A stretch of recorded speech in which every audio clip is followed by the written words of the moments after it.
டிகோன்றவன் last night அவன் வீட்டில் மர்மமான முறையில் இறந்து கிடக்கிறான்.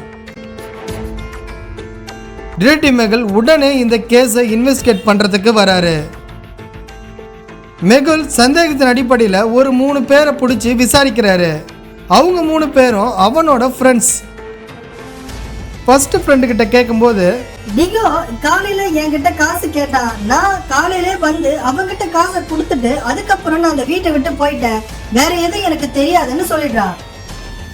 செகண்ட் ஃப்ரெண்டு கிட்ட கேட்கும்போது, நான் அவங்ககிட்ட சில பேப்பர்ஸ் வாங்க வேண்டியது இருந்தது, அதனால் நான் காலையில் வந்துட்டு அவங்ககிட்ட பேப்பர் வாங்கிட்டு நான் போயிட்டேன், வேறு எதுவும் எனக்கு தெரியாதுன்னு சொல்லிடுறான். மூணாவது ஃப்ரெண்டு கிட்ட கேட்கும்போது, அவன் என் கூட நேற்று நைட்டு வெளியே வரேன்னு சொல்லிட்டு இருந்தான். லாஸ்ட் மினிட்ல அந்த ட்ரிப்பை அவன் கேன்சல் பண்ணிட்டான், வேறு எதுவும் எனக்கு தெரியாதுன்னு சொல்லிடுறா. இப்போ இவங்க 3 பேரில் யாரோ ஒரு ஆள் தான் அவனை கொலை பண்ணியிருக்காங்க. அது யாருன்னு இவங்க சொல்கிற பதிலை வச்சு உங்களால் கெஸ் பண்ணி ஆன்சர் சொல்ல முடியுமா? அப்படி சொல்ல முடிஞ்சா அந்த ஆன்சரை கமெண்ட்டில் சொல்லுங்கள்.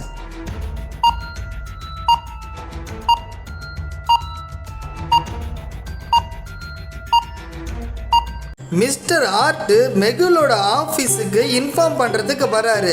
நான் நேற்று நைட்டு ஒரு கொலையை பார்த்தேன் அப்படின்னு சொல்லி டிடெக்டிவ் மெகுல்கிட்ட இன்ஃபார்ம் பண்ணுறாரு.